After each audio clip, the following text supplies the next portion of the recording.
Individual German soldiers, who had acquired the bad habit of lurching drunkenly around in the suburbs, began disappearing in the night.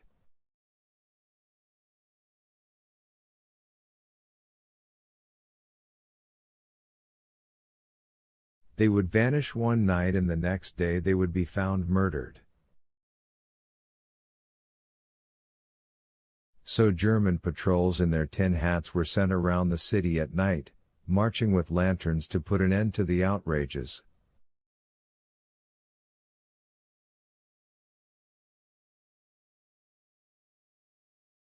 But no amount of lanterns could dissolve the murky thoughts brewing in people's heads. Wilhelm. 3 Germans murdered yesterday. Oh God, the Germans are leaving, have you heard? The workers have arrested Trotsky in Moscow. Some sons of bitches held up a train near Borodianka and stripped it clean. Petliura has sent an embassy to Paris. Wilhelm again. Black Senegalese in Odessa. A mysterious, unknown name, Consoleno. Odessa. General Denikin. Wilhelm again. The Germans are leaving, the French are coming. The Bolsheviks are coming, brother. Don't say such things. The Germans have a special device with a revolving pointer. They put it on the ground and the pointer swings round to show where there are arms buried in the ground.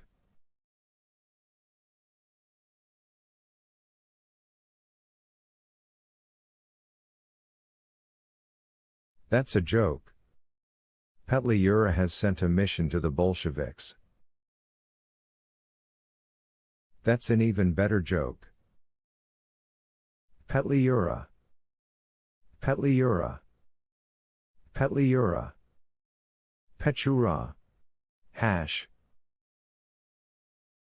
There was not a single person who really knew what this man Petchura wanted to do in the Ukraine, though everyone knew for sure that he was mysterious and faceless, even though the newspapers had frequently printed any number of pictures of Catholic prelates, every one different, captioned Simon Petliura, and that he wanted to seize the Ukraine. To do that he would advance and capture the city.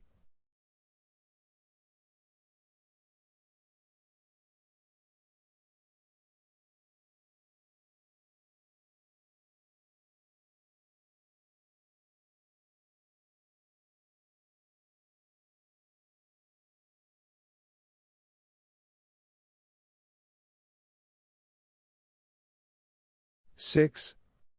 Madame Anjou's shop, Le Chic Parisien, was in the very center of the city, on Theatre Street, behind the Opera House, on the first floor of a large multi-storied building.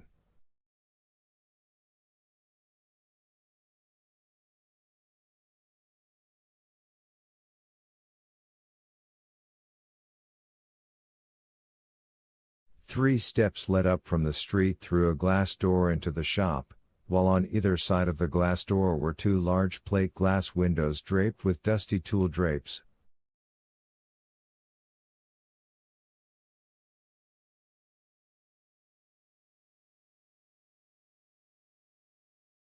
No one knew what had become of Madame Anjou or why the premises of her shop had been put to such uncommercial use.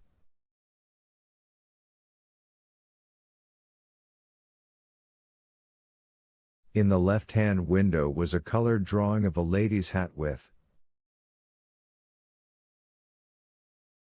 Chic Parisien in golden letters, but behind the glass of the right-hand window was a huge poster in yellow cardboard showing the crossed cannon badge of the artillery.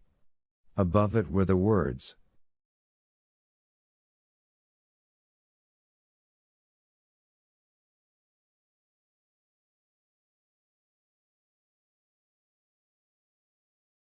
You may not be a hero, but you must volunteer. Beneath the crossed cannon it read,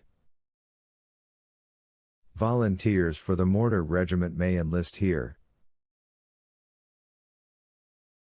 Parked at the entrance to the shop was a filthy and dilapidated motorcycle and sidecar.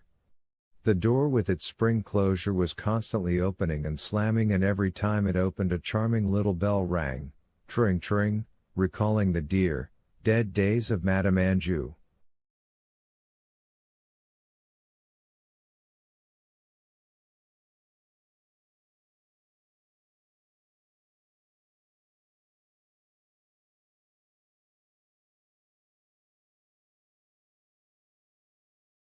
After their drunken evening together, Alexei Turbin, Myshlayevsky and Karas got up next morning almost simultaneously. All, to their amazement, had thoroughly clear heads, although the hour was a little late, around noon in fact.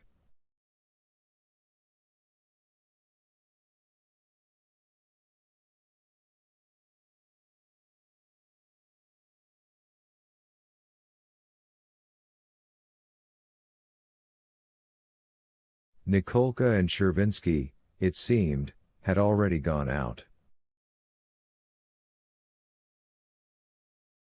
Very early that morning Nikolka had wrapped up a mysterious little red bundle and, creaking on tiptoe out of the house, had set off for his infantry detachment, whilst Chervinsky had returned to duty at General Headquarters.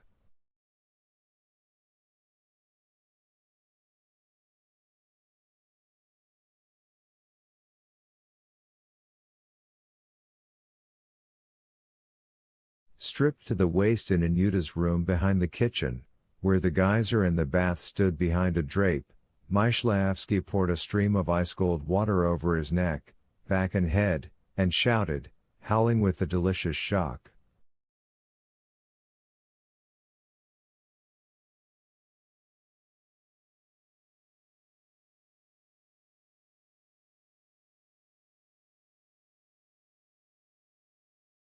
Ugh! Ha! Splendid! And showered everything with water for a yard around him.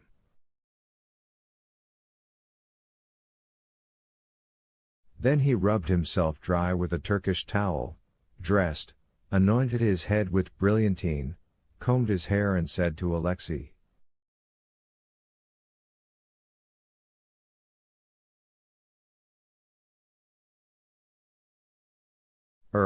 Alyosha, be a friend and lend me your spurs, would you? I won't be going home, and I don't like to turn up without spurs. You'll find them in the study, in the right-hand desk drawer. Myshlayevsky went into the study, fumbled around, and marched out clinking.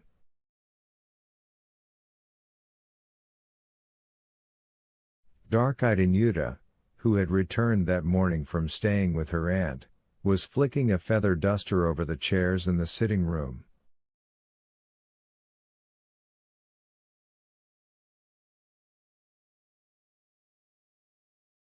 Clearing his throat, Myshlayevsky glanced at the door, made a wide detour, and said softly,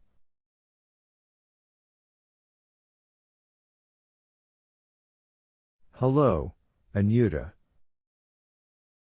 "I'll tell Elena Vasilievna," Anita at once whispered automatically. She closed her eyes like a condemned victim awaiting the executioner's axe.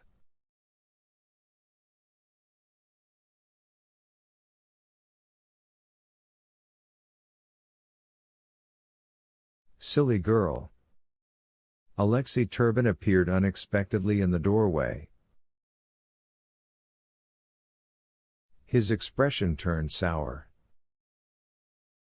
"Examining our feather duster, Victor?" "So I see. Nice one, isn't it? Hadn't you better be on your way?"